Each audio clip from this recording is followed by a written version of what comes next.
Hi everyone, it's Simone Watson, and this is Top 5 Wednesday. Top 5 Wednesday is a thing where you count down your top 5 of something. It is hosted by Samantha from Thoughts on Tomes, so I'll link her channel below, as well as the Goodreads group in case you want to, join in Top 5 Wednesday. Okay, so this week's question is one that I really like, and I probably will think of more after I get done making this video. But the topic is things that you want to see more of in books in 2018. This is not like specific titles, but it's like themes, genres, and tropes that you want to see more of in 2018. And usually you can also use movies and TV in this, so I'm probably going to cross over a little bit with these topics. So I have an honorable mention, and what I've written here is natural disasters with resilience. So like people, this more so in movies, people coming back to rebuilding like after a natural disaster, but like perhaps more of the natural disaster happening in the movie. Monsters, different movies about monsters, want that. And in general, popcorn movies. So these things, a popcorn movie is it's a movie that's made to appeal to a wide audience. You probably could say it's commercial. It's like a commercial film. Like the film version of the distinction in books between like literary fiction and commercial fiction or something like that.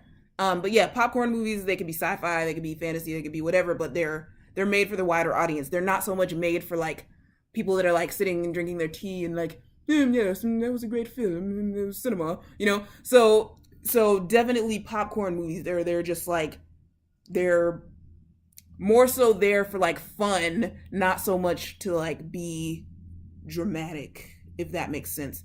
And so when I say I want to see more of these, I think I'm being literal because I want to actually see them. The figurative form of see would be I want them to exist. And popcorn movies are definitely going to exist in 2018 because popcorn movies have existed since, I don't know, probably the 70s at least. So yeah, there are definitely going to be some popcorn movies. Yeah. So number 5 here is natural diversity. And I want to say this in a way that doesn't sound like I'm being a crass jerk. A lot of people want to see diversity in books. I want to see natural diversity, by which I mean it doesn't feel like a checklist per se. Like it doesn't feel like, oh, like we had to put like a person of color in the book, so here's a person of color. I don't want to sound like a jerk saying that. I guess what I mean is diversity that feels like the diversity that exists in the real world and like it's natural and not like it's just like forced or whatever. Please tell me if I just sound like I'm being like really rude, because that's really not how I mean for it to come off. But yeah, basically you could say like not using tokenism, right? So if you don't use tokenism, your diversity is going to feel a little bit more natural. Okay, so my number 4 is enemies to lovers relationships. I probably could have said enemies to friends as well. I would like to see some enemies become friends. But yeah, enemies to lovers. I didn't really know I liked this until somewhat recently, and I'm like, yeah, I really want to see that. Yeah, I mean, especially like if they're enemies in like a competitive sense, and I guess that's the main way you can be enemies. But yes, I want to see that, and I can already think of some books where I'm gonna get to see that, but I'm not gonna tell you. Okay, number 3 is sibling relationships.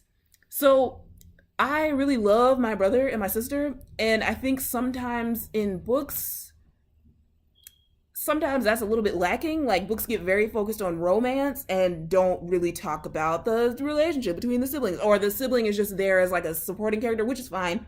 But I want to see books that go more into sibling relationships because to me, like that's a very important part of my life. I have a sister, I have a brother, I have a brother-in-law, and they're very important to me and affect my life a lot. So I want to see that happening in books. Topic number 2, thing number 2. Mental health, especially explored in a new way. Y'all, I want to read some books about mental health, mental illness. I maybe should have said mental illness, but same thing. Like I want to read some books about mental illness, and I want it to be, again, like explored in a different way, not necessarily the narrative that we've seen over and over. I mean, not that we've necessarily seen one narrative, but it's okay. Like I'm not, but it's just that all of these like new takes on mental illness, I really want to get like just different perspectives. I feel like I'm saying the same thing over and over again because I don't know how else to describe it. But yes, new and different perspectives on mental illness. And number one of what I want to see more of in 2018. 3 words.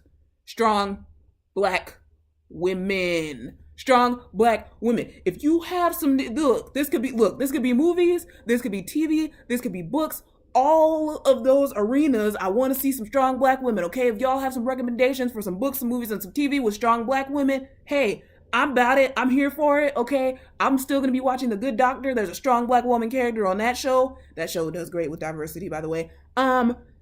Yes, you guys, I just want to see the strong Black women characters. I want to see characters that I can look up to, but not just me because like I'm an adult, but like characters that my younger cousins can look up to where I can give them a book and be like, yo, here's what strong Black women can do.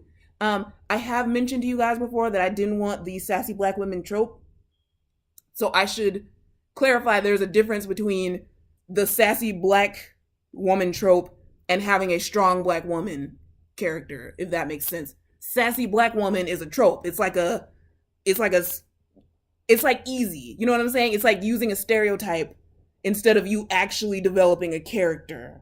So it's a problem. A strong Black woman doesn't necessarily have to act a certain way or talk a certain way. You need, a strong Black woman character can be well developed, can be nuanced. We don't want non-nuanced characters that say like, Black women are this specific way. No, we want a nuanced character. We want characters that are well-developed characters and have strength and show that strength in, perhaps a variety of different ways. Okay. So yes, I want to see that. I want to see strong Black women characters. And if you have any recommendations, I would love to hear your recommendations. I would be very excited. Yes. And especially like own voices. I do want to see some of that own voices strong Black woman rep. That's also, that's like even a more focused version of what I want to see.